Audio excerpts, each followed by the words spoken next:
consulting engineer that's doing that. Okay. He's targeting a certain area. I can kind of tee up how all this came together tonight. Sure. So a few meetings ago, we advanced for consideration and passed a water bond.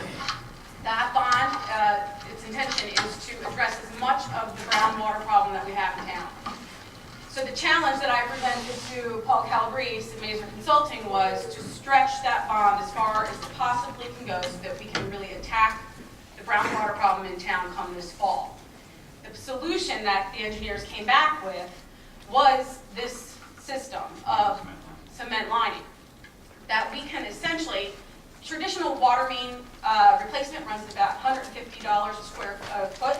This runs at about $80. So we're about 50% less, which meant we can stretch those bonding dollars even further. And on tonight for your consideration is a resolution authorizing us to go out to bid for the water services. Because as our friends here have said, there's many people who do this kind of work. It's not just Fletcher Creamer. Our approach to the brown water problem is to do the following.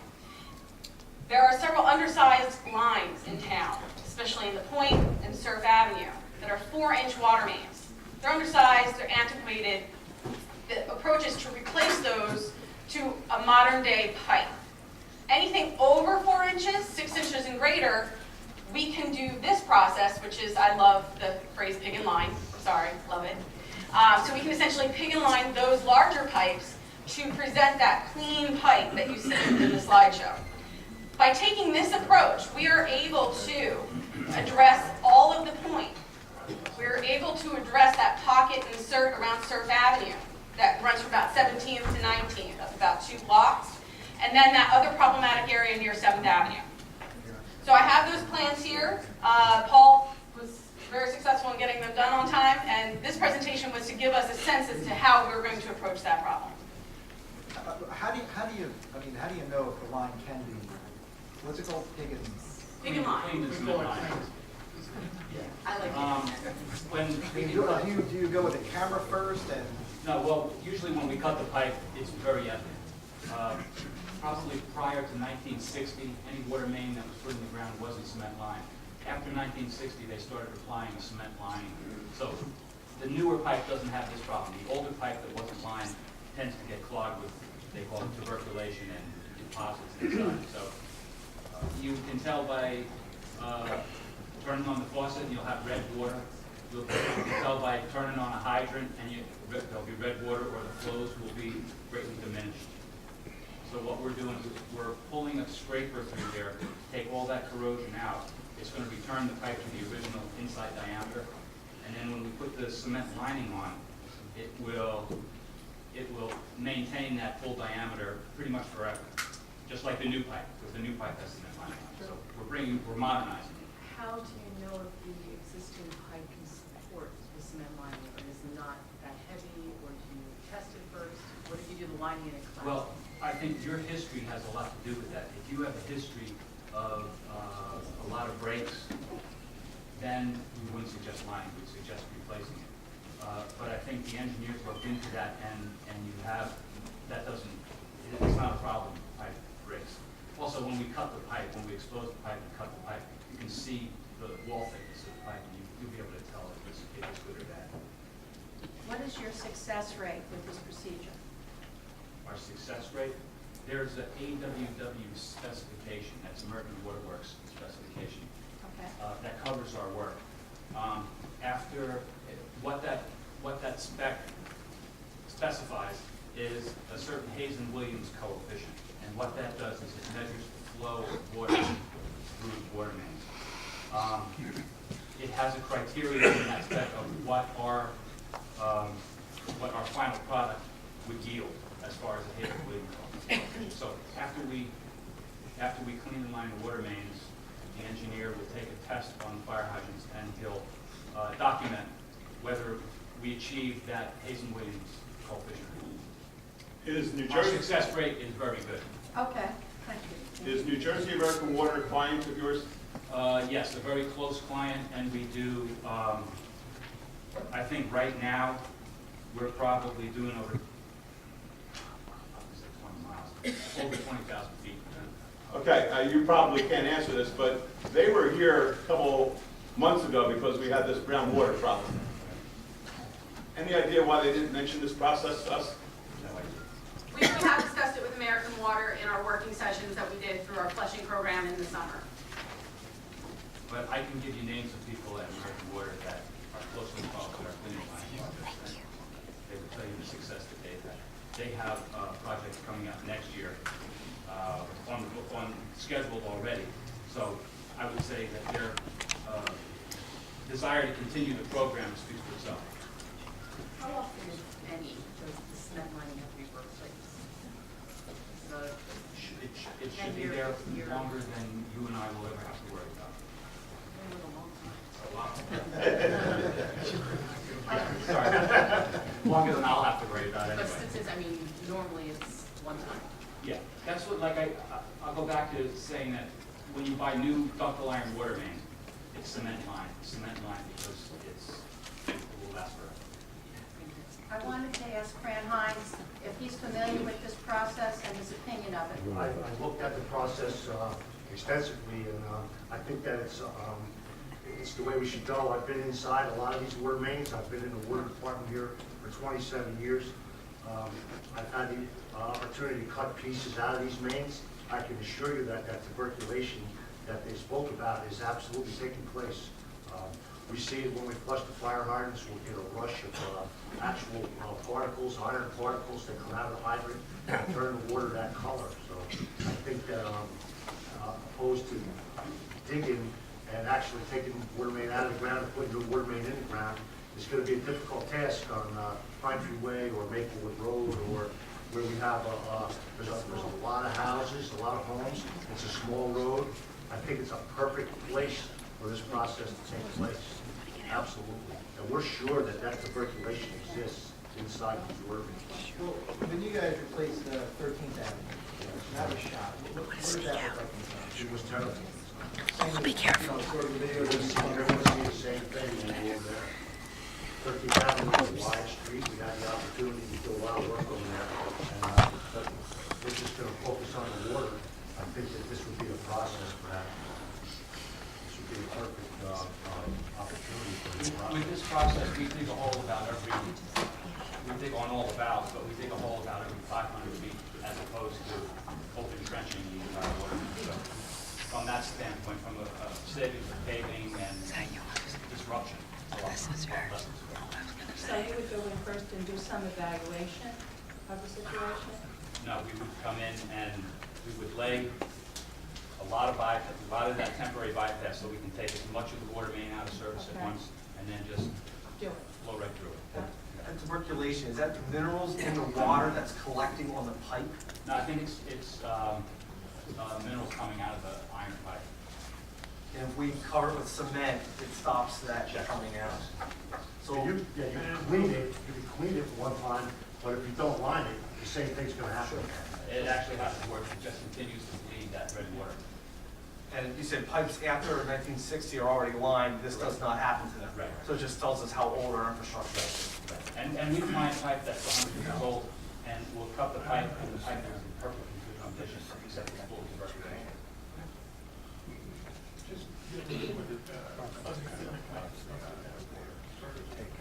Yeah, well, That's a good point. How do you get, if I live on the street and you're doing this on the street, how do I? yeah, we'll go outside the area that the cleans line and hook up to the fire hydrant with a temporary water main. And typically in a residential area, what that would be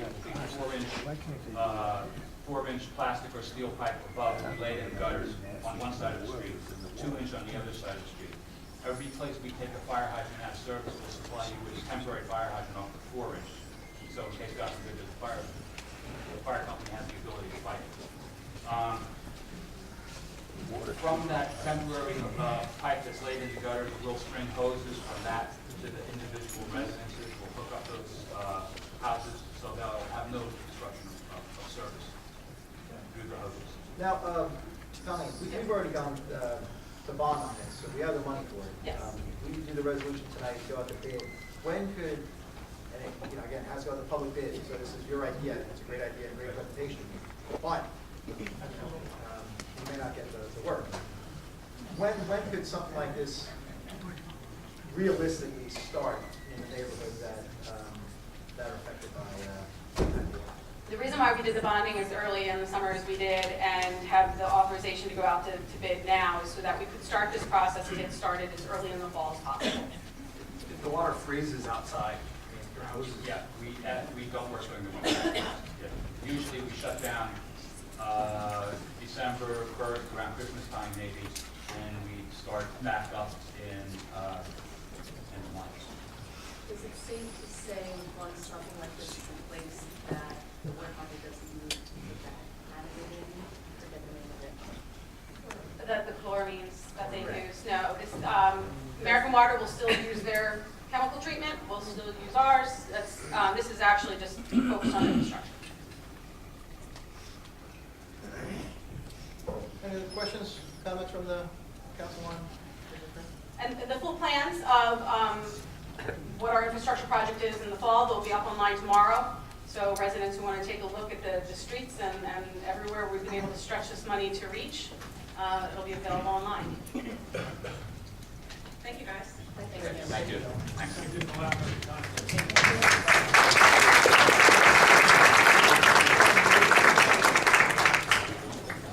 Now, as our friends from Fletcher Creamer take apart their equipment and go to happy hour, and one person I want to recognize who did come in, came in a little late, let's give him a round of applause, and that's Fred Fox.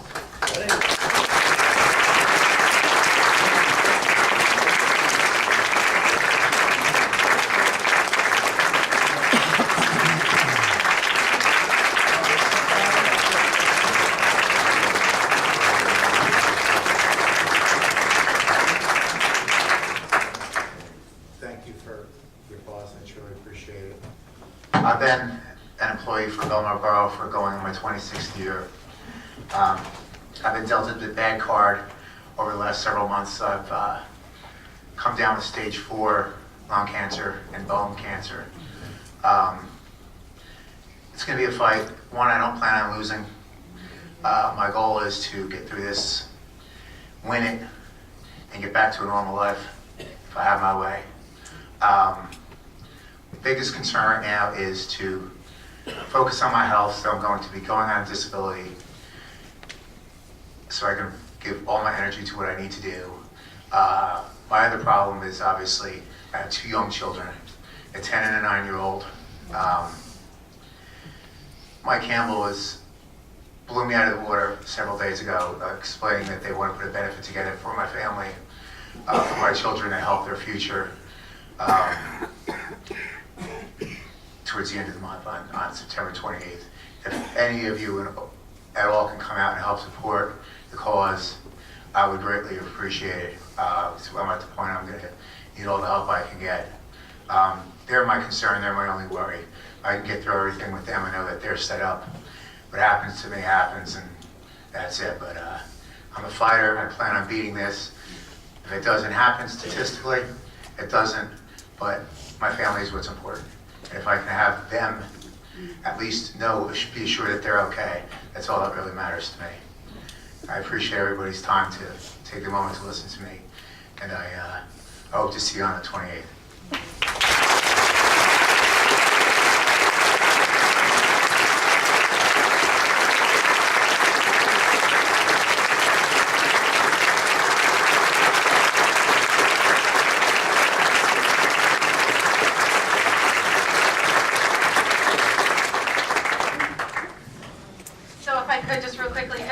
What Fred shared is that the men and women of DPW have put together this very fabulous fundraiser with the help of DJs. It will be on September 28th at 8 p.m. and it's to raise funds for Fred's kids, their college, their future lives. So we're going to be talking a lot about it and flyering in town, but inviting you all now. Thank you.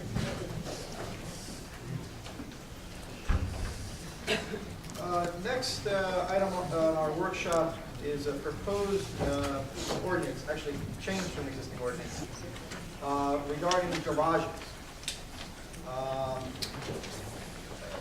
Two things on this one. It turns out that you cannot have a garage that's equal to the front of your property. That the garage typically has to be at least 70 feet back from the street right-of-way line. Now, talking to builders, this makes it more difficult for them to develop some of the smaller lots in town. You know, some of them are maybe only 30 by 60, so there'd be no ability for someone to have a garage in the back. So the amendment to this ordinance would do two things. One, it would eliminate that, so you could have a garage, and you'll see them throughout town, scattered around where people have the garage equal to the front of the house. It does two things. One, it allows people to have a much better backyard, since you don't have to have a driveway all the way going to the back. And what we hope is that it'll spur some to develop on the smaller lots. And also one of the other changes, and I'd be interested in finding if we ever wrote a ticket for this, but evidently you're not permitted, and this will change this, currently you're not permitted to park your car in your driveway if it's between the front of your house and the street.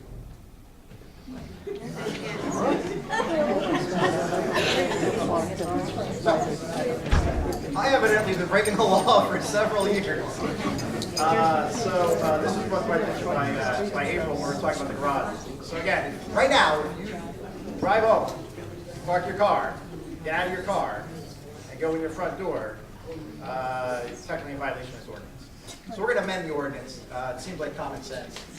This is on for first reading introduction tonight. Any questions from the council members? Okay. So yeah. Next is going to be our boardwalk pavilion on for workshop. I want to first sort of bring us up to date as to where we are with the beachfront currently. There have been a couple of news reports you may have seen that FEMA awarded Belmar $9.2 million. That's most of what they owe us for the boardwalk. There's actually another $400,000 that we anticipate coming as well. To date, for the beach utility, we have, and this is all in response to Sandy. Prior to Sandy, the beach utility had 0 debt. So we did a bond back in December for $20 million. Of that cost, or of that bond, we expect to get back $17.57 million. Of that, we've already received about $11 million. That'll bring the total amount to $1.325 million, and that'll be bonded over 15 years. When we did the initial one, we just floated it for a year because we knew we were going to have money coming in from FEMA. Now, it's important to note that FEMA doesn't guarantee anything. But as long as you work with them, work through their guidelines, these are the end results. So we are currently looking at 1.325 on the beach utility in debt. Amortizing that over 15 years, which is what we're going to refinance it into. Now, interest rates last year were better than this year. So we're anticipating interest rates at 3.25%. That would be an annual debt service of $111,000 a year. Call it $110,000. Part of the reason why we were able to bring it down that much was the incredible generosity of people who contributed to our Buy A Board campaign. Our Buy A Board campaign raised $727,000 from residents inside Belmar and outside Belmar. Truly, truly remarkable.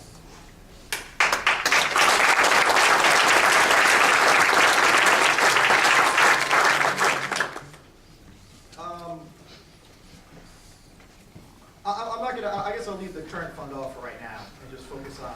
Well, the current fund, when we went out to bond, because this obviously affected the beachfront more than other parts of town, the current fund we ended up having a bond for $7.3 million.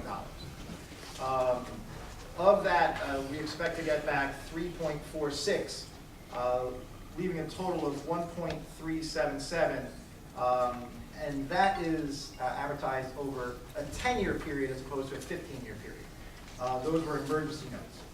Now, in talking with both Congressman Pallone and Congressman Smith's office, there is going to be another round of funding from the federal government, something called Community Development Block Grant Money, CDBG. Now, we've had it in town before. You know, when we did 10th Avenue and the parking lot back here, I think money was used from that.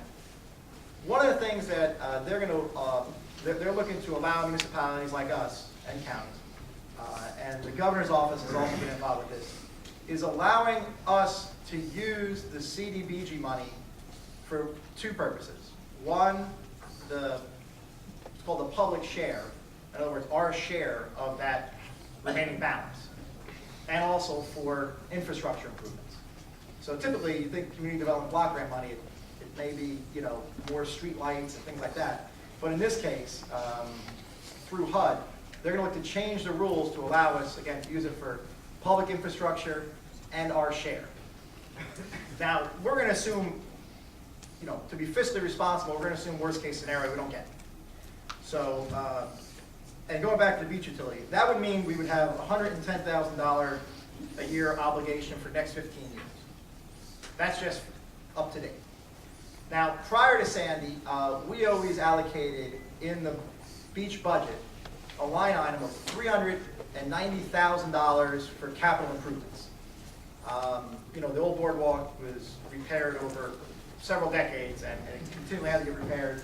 You know, DPW did a great job and pretty much had it all done in May of 2012, and obviously it got destroyed after that.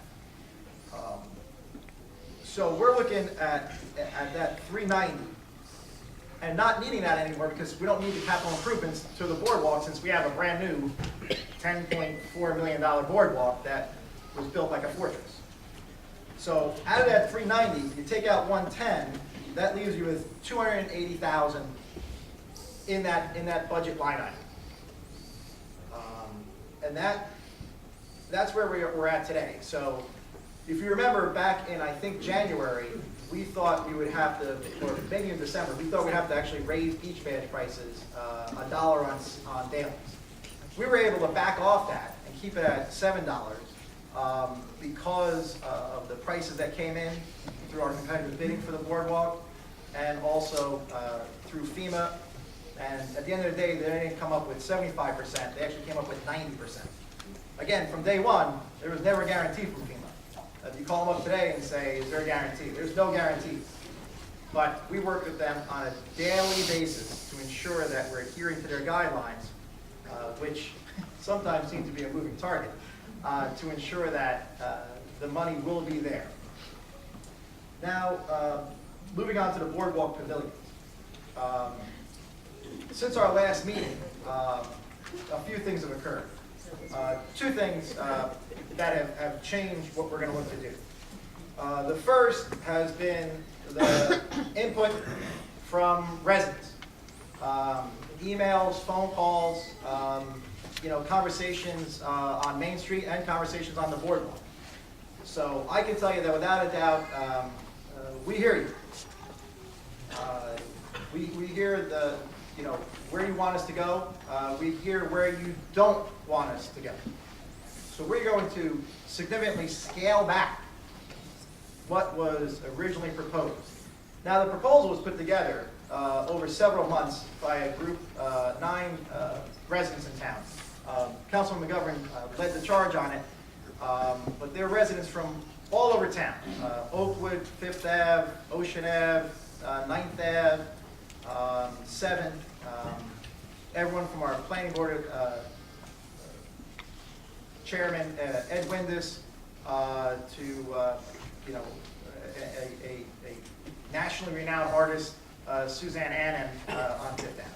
So we really ran the gamut of people to just try to get as varied opinions as possible.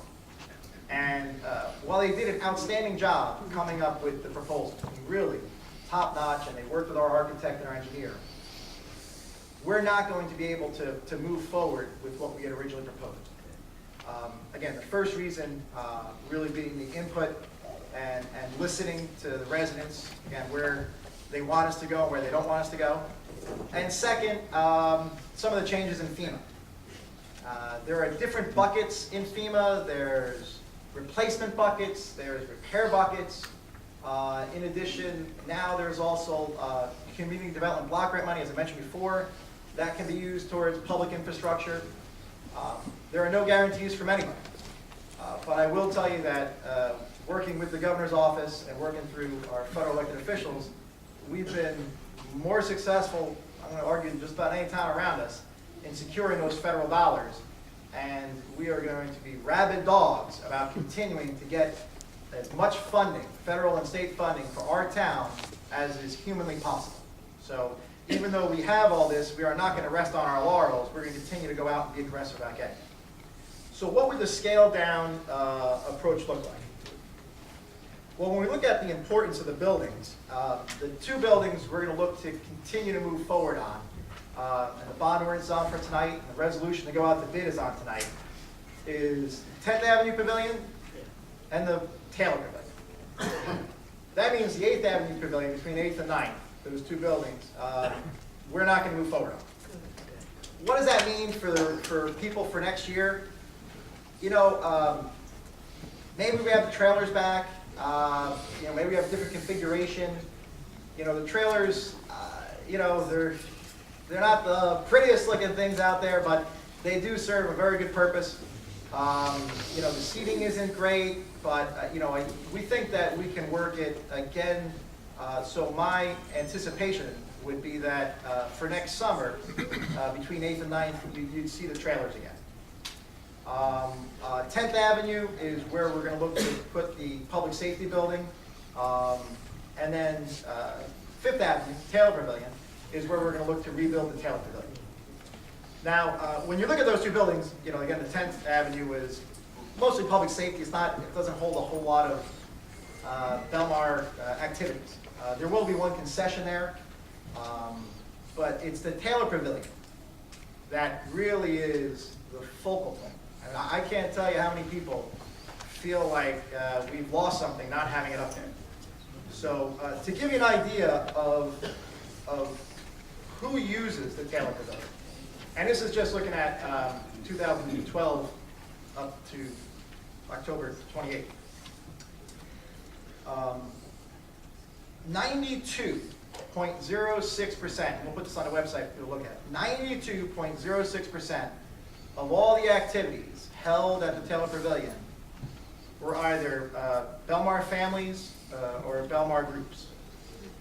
Again, it ran the gamut of birthday parties, retirement parties, women's club events, circle of friend dances, our senior lunches that we hold. So 92% of the time that Taylor Pavilion was used, it was used by Belmar residents, Belmar families, and organizations affiliated with Belmar. Some of them may not actually be here, Boy Scouts, Girl Scouts, but you understand what I'm saying, that those are folks that use it. So what we're looking to do is improve upon what was there before. Now, the Department of Environmental Protection in the state of New Jersey will not allow us to increase the footprint. So you have to stay in the same footprint. But we have the opportunity to go up a level. What we're looking to do is add on 14 feet. Now, adding on 14 feet will allow us to expand those services, and expand the ability of those Belmar families and groups to use the Taylor Pavilion. Many times people would call and quite simply it was booked. It may have been booked for recreation activities, it may have been booked for arts and crafts, it may have been booked for birthday parties. I know, for instance, you know, if you had a card party there with maybe 2 tables, well, that took up the whole Taylor Pavilion. So what we're going to look to do is design it so the first floor would have those small meeting spaces. They would have dividers that, you know, if you wanted to make a larger meeting space, you could, but you could have 3 different Belmar groups on the first floor at one time. On the second floor would be essentially what the Taylor Pavilion was, but without the columns in the middle. So remember, the Taylor Pavilion was a pretty big open space except for the columns that ran down the middle. The second floor would be that same space, simply without the columns. Now, how are we going to finance that? And I just want to go through the math on that.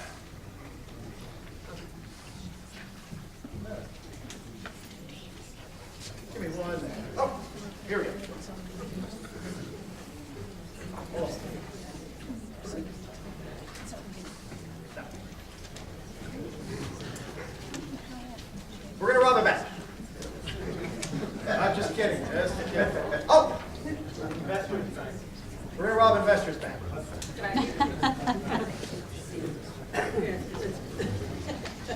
You know, there's actually quite a lot of people from Belmar who think Investors Bank. So here's how we're going to finance it. And we're going to assume worst case scenario. So worst case scenario is FEMA does not give us one dime. We get no money from Community Development Block Grant. We get no money from any other source. We get no grant money whatsoever. That the bond that we're going to go out for today has to be repaid by the beach utility. We would increase the price of daily beach badges from $7 to $8. If you look at the average of the last 5 years for daily beach badge sales, not including this year, but from 2012 back, some years were good, some years weren't so good, depending on the weather. That's would be a generation of revenue of $305,272. Okay. Now at the same time, we're going to look to increase season badges $10. Based on that same average, that would be an increase of $134,230. Now, when we looked at these increases, we wanted to look at what the neighboring municipalities have. So the ones that are closest to us, let's go south. Spring Lake. A daily in Spring Lake is $10. A seasonal is $105. So for us going for a seasonal from 50 to 60 would still be significantly less to our neighbor to the south. What about to the north? In Avon, a daily is $9 and a seasonal is $90. So we would still be below them for daily and for seasonal. What about north of them? Bradley Beach. We would be equal to Bradley Beach on dailies at $8. We would still be below them on seasonal. They charge $7. Now, one of the other, another town south of us, Seagirt, the daily's 10, the seasonal's 105. Now, one other town that's south of us that, you know, in a lot of ways is most comparable to us when it comes to beaches is Manasquan. So how does these changes line up with Manasquan? Manasquan charges $8 for a daily and $70 for a season. So we'd be equal to Manasquan and Bradley on dailies. We'd be below everybody on season. And we would keep seniors same exact price. Now, out of that, we would generate approximately $445,000.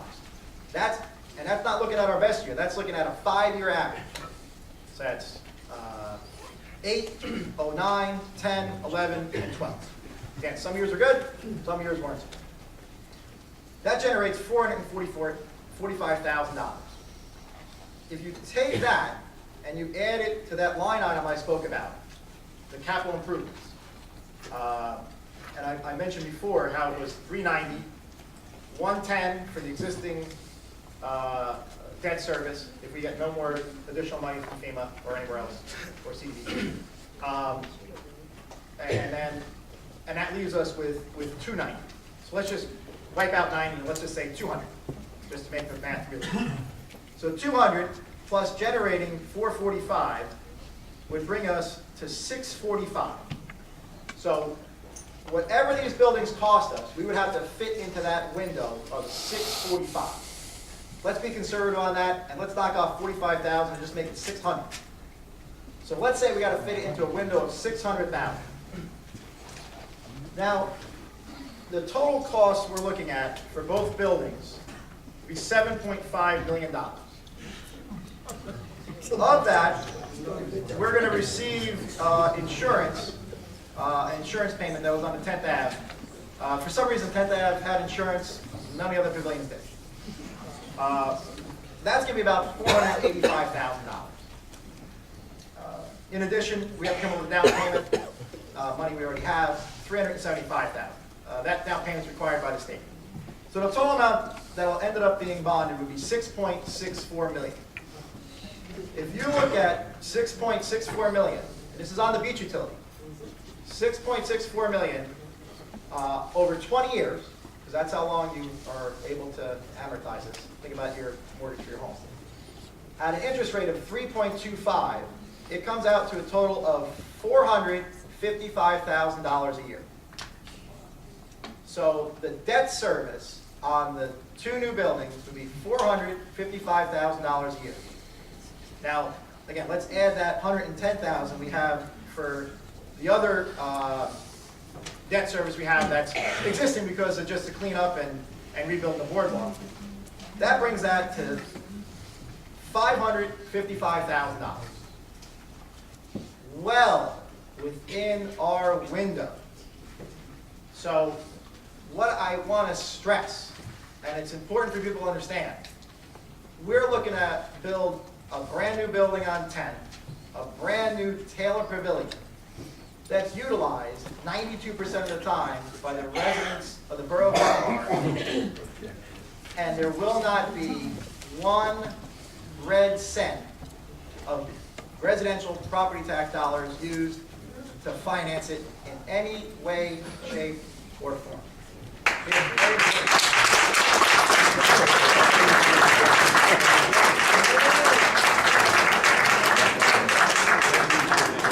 Now, and let me stress again, that is the worst case scenario. We've already been in discussions, and we'll continue to discuss this with FEMA about different buckets they have, replacement, repair, and where we can fit into one of those buckets and honestly get as much money as possible. Now, we've obviously seen what happened to Avon. They were rejected for replacement. And after that, again, after listening to the concerns of the residents, that's why we modified this plan.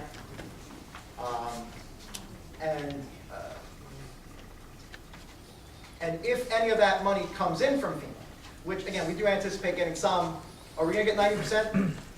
No. Are we going to get 75%? No.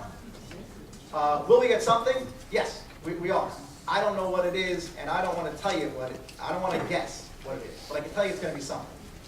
Now, the other thing we don't take into account are the concessions.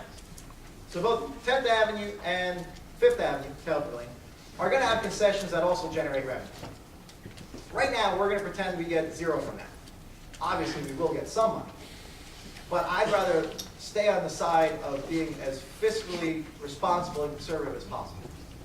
So just with beach band revenue alone, and with a little bit of the insurance money we're going to get, we would be able to absorb the cost of building the Taylor Pavilion the right way and building a 10th Avenue Pavilion.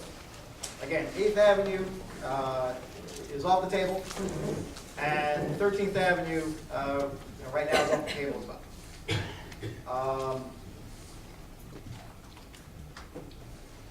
I had one other thought. So I also read that there is a petition that's going around town, and there are people going to neighbors' houses and they're handing out flyers. And these flyers blatantly misinform people and even blatantly lie. So let's take the first flyer that was left at people's doors and left with them. The first flyer, this one isn't dated, but I think it came out at the very end of June, maybe beginning of July. It said that the new buildings, it says, do you want 2-story buildings blocking your view? It's got a period, not a question mark, but I'm sure there was a question. Sitting on a foundation 18 feet above ground level. Now, I asked Colleen, because I wanted to demonstrate what 18 feet was. I asked her to put a mark on the wall 18 feet high. She couldn't, because it's actually on the ceiling. So who would reasonably think that a building would start 18 feet above the ground? It's a gross exaggeration, and just a lie that really is completely unbelievable. But that was the first flyer. The second flyer, which I think is more recent, talks about that the cost of living in Belmar will increase. as I explained, it won't. It simply won't. The math will show you it won't. It says, here's why. FEMA and the already struggling beach utility can't cover the costs. Again, we don't know if FEMA will come in. Well, we know they will, but we don't know how much. You said 90%. No, let me be very, very clear. You said that last meeting. When it comes, well, they changed. That's why we modified our plan. It changed. It changed. I'm telling you today, we are not going to get 90% for the building.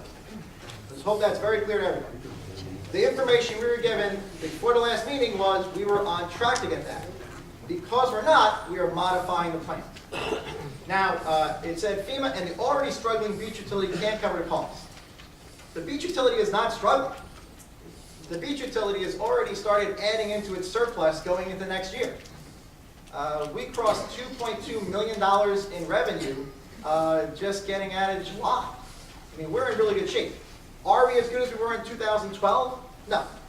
Are we better than we were in 2009? Well, yeah.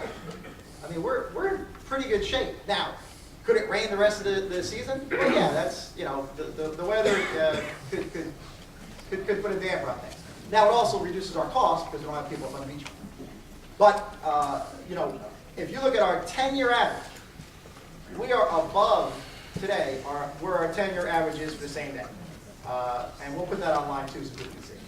So to say that the beach utility is struggling simply is not true. Another thing on this flyer talks about a miniature golf course. As I mentioned, we're not going to do 8th Avenue. There's not going to be a miniature golf.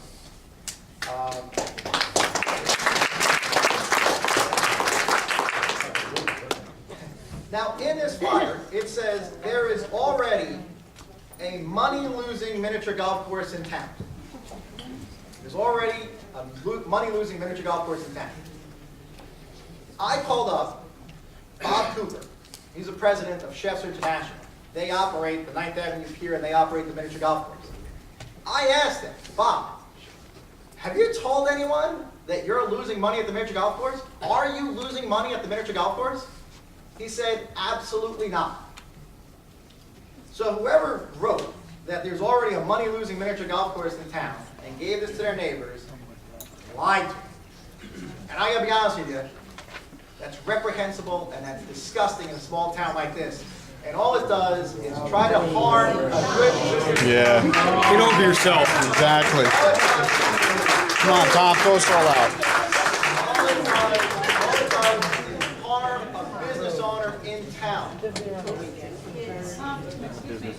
Now, the last, well, again, remember this, it doesn't... information from municipalities so that... Ma'am, there'll be public comment later.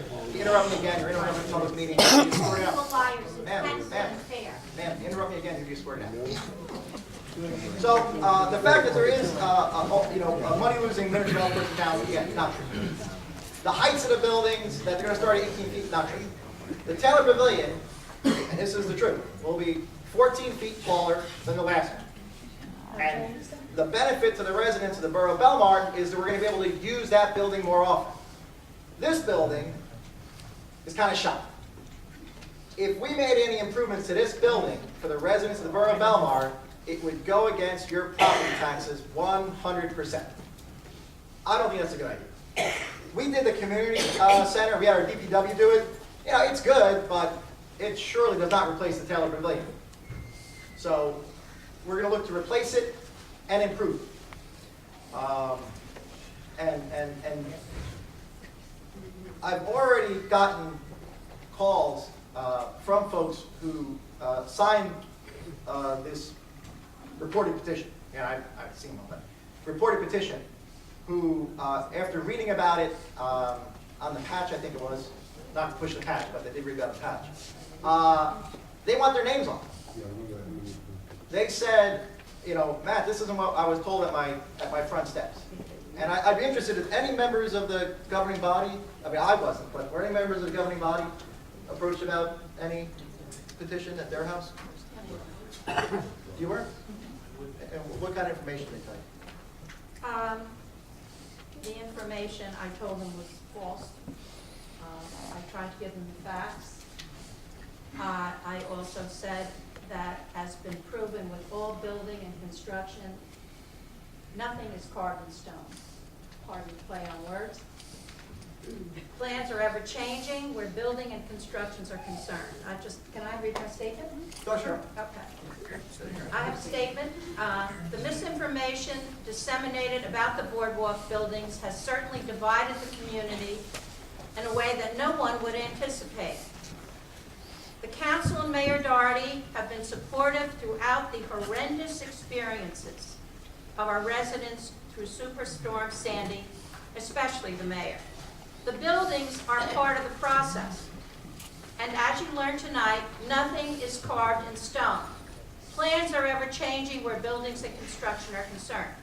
Look at our boardwalk. The naysayers claim all of that planning was wrong. Yet we've had nothing but rave reviews from residents and tourists about our new boardwalk. Better yet, the boardwalk will cost us virtually nothing. With the $9.2 million received from FEMA and over $700,000 from generous supporters of our Belmar Buy a Board campaign. People, as the mayor said, who are now understanding what is really happening with the buildings, now want their names removed from the petition, and I've heard this as well. In the future, please contact a council member, the mayor, or a business administrator before you sign anything involving borough business to get the real facts. Excuse me, I did not laugh when you were speaking. I did not laugh when you were speaking. No one spoke yet. There were people speaking from the audience, yes. Colleen Connolly, before you sign anything involved with borough business to get the real facts. I'm pleased with the modifications made. They may be ongoing. We don't know that. So please be in communication with your leaders. Please be accepting of what's being said. I think the mayor has laid out an excellent plan tonight, and I really would ask you to be polite when someone is speaking. I'm usually polite when you're speaking. Thank you very much.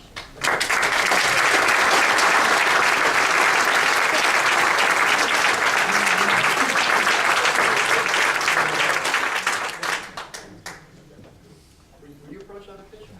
I was not. I was not. Was anyone else? I was emailed them. But they don't, that's fine, they didn't knock my door. I did have somebody come to my house, knock on my door, I opened it, they said, "You're familiar," but didn't know who I was, so I think I needed to get my face out there more.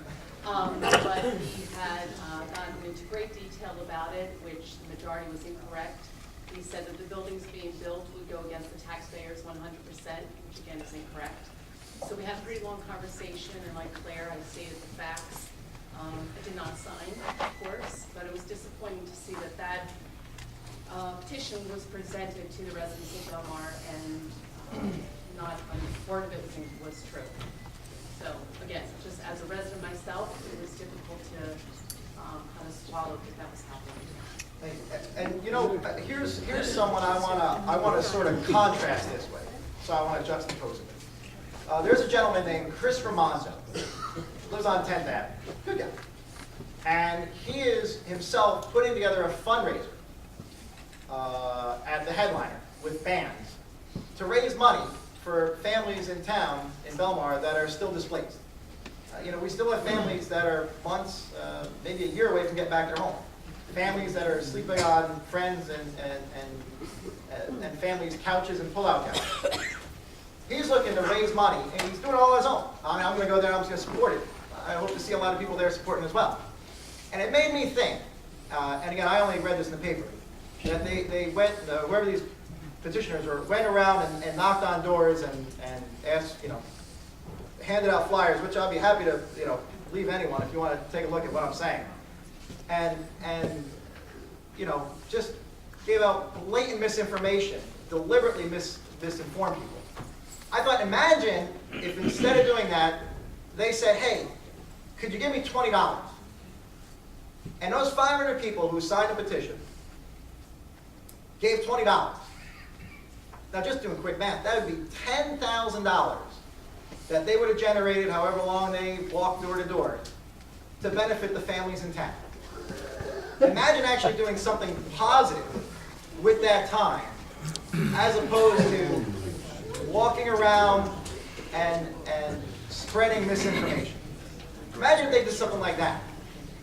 You know, honestly, we would just like the folks who were here before, we would honor them. We would thank them for that. So, you know, I'd like to see our community, well, let me backtrack one moment. Since Sandy, there has been an element in town that has opposed our recovery. They opposed our recovery. They opposed our rebuilding of the boardwalk. And now they're also going to oppose the rebuilding. You shout out again if you're removed. They're also opposed the rebuilding of the pavilion. So, you know, that's going to happen. That's going to be there. You know, we understand that. Again, just as Councilwoman Nicolay and Councilwoman Dyke mentioned, what's so disheartening is the fact that people went around to their neighbors in a small town like this. We don't need it. It's not right. I mean, we talk about coming together as a community, getting behind each other and working together moving forward. To have people trying to divide the community is simply wrong. Yeah, I think we need to work together. I'll tell you that, you know, if you look outside of our community, it helps you sort of get a decent judge of how we're doing. And I can tell you that on January 9th, up on the beachfront, when we started putting the pilings in, there was someone who came up and said, Belmar is leading the way in the recovery of the Jersey Shore. I didn't say that. The governor of the state of New Jersey said that.